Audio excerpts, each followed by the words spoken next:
In this update video, I will go over all the changes that came to version 1.0.2 and 1.0.3. First, a short overview.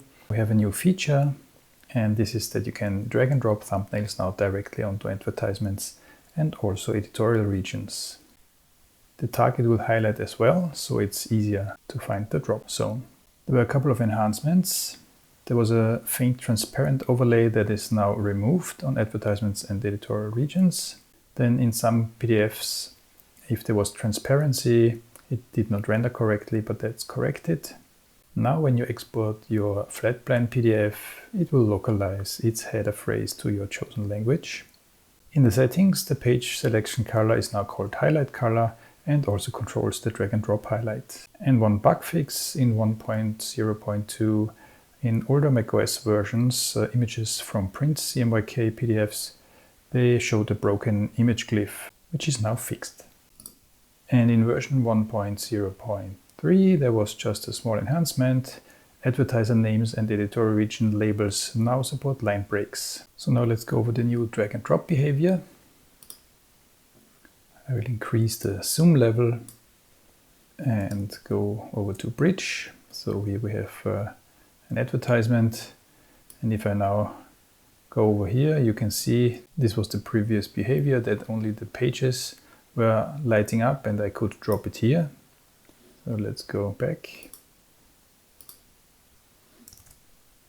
But now if I go and hover over the sections, I can choose ads and also the regions. So let's drop that here. When you select the page, you can see the blue outline. In the settings panel under language and UI, you have the highlight color. And let's change this to a darker red, so it's really obvious. You can see the selected page now has a red outline. And going along with this, you can now use this color also as your drop zone color. Now let's have a look at the export.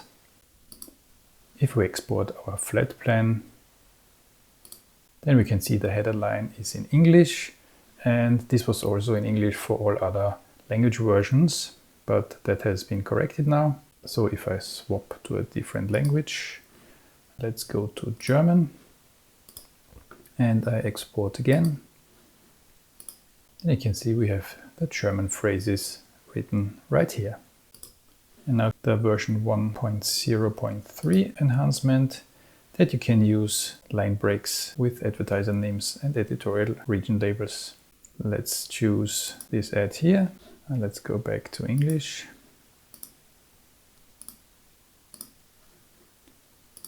And type, this is a very long advertiser name. And now you have a correct line break, which was not possible earlier.